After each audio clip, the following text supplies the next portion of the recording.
저거 어디다 쏘는 거야?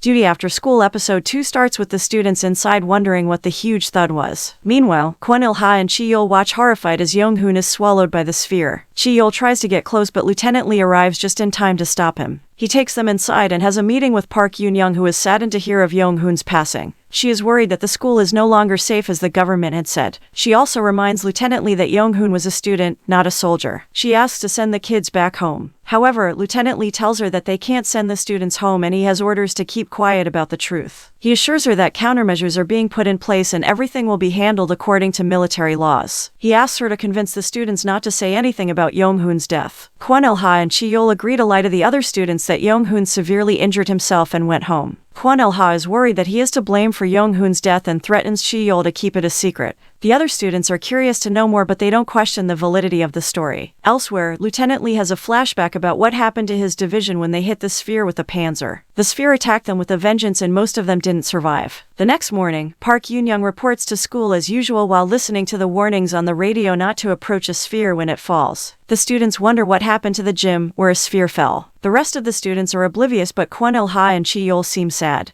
With the sphere falling out of the blue at the school, Military Commander Park Young-il suggests they intensify training. He asks for the students to be quickly taught how to fire a gun and to protect themselves. Lieutenant Lee is hesitant, but he is left with no choice. In the meantime, the students carry on with their classes and are frustrated with the constant ambulance siren that keeps renting the air. Later, they start their training and they obviously find it hard. Gun training is not easy for most, but Lee Nara manages to do it well. They carry on with the firearm training and keep recording messages for their parents. They also learn CPR and other life-saving skills. Things continue to be tense between Kwon Il-ha and Chi-yeol. Days pass by and the kids adjust to their new normal. One night, Chi-yeol has a nightmare and runs into Lee Nara in the classroom. She comforts him and they head back to their respective barracks. It is clear that Chi-yeol has a crush on her. The next day, Lieutenant Lee tests the class on how quickly they can disassemble and assemble a firearm. Most students fare well and Nara once again proves to be a pro. Unfortunately, Noe Sol is unable to do the challenge, causing her classmate to get frustrated with her. Lieutenant Lee is disappointed by their attitude to blame her for them missing their food and staying late waiting for her to complete the challenge. He reminds them that they can only survive as a team. Later during dinner, Bora tries to make her feel worse, but another student steps in. The students enjoy their dinner while talking about using real bullets the following day. Concurrently, Lieutenant Lee checks on the sphere which fell on the school grounds. They covered it with a hollow dome and froze it, but so far they don't know much about the spheres. Soldier Kim Won-bin comes in and updates him about the itinerary for the next day. The next morning, the students prepare to leave the school premises to practice shooting with real bullets. They head out and are surprised to find the streets empty. At the shooting field, the students were scared by the sound of the guns, but they soon adapted.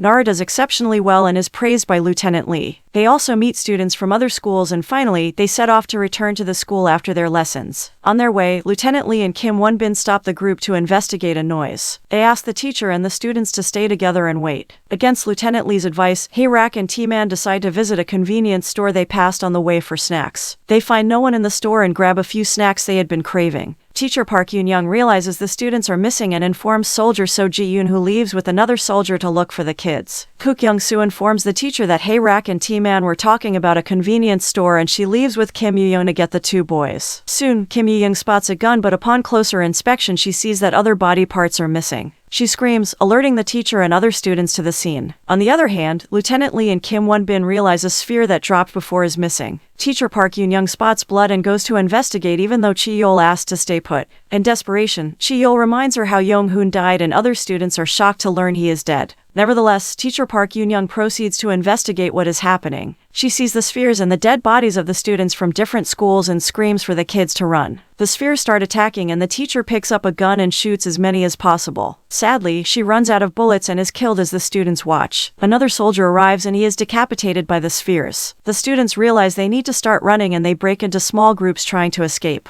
Along the streets, they encounter more dead bodies and spheres. They are helped by the soldiers and they try to help one another fight the spheres too. The soldiers ask them to get a hold of themselves and run. Each group worries about where the others might be and what the spheres are. Some students like Hana get too scared, especially after seeing Soldier So Ji-yoon die right before their eyes. Hana locks herself in a car and refuses to open it for Bora and Suni. Soon, Soldier Kim Won-bin is able to reunite most of the kids. Bora and Suni are able to hide in a safe zone as the spheres surround them, trying to break the windows down. The window starts cracking slowly and more spheres come their way. Hey, top down on the 405.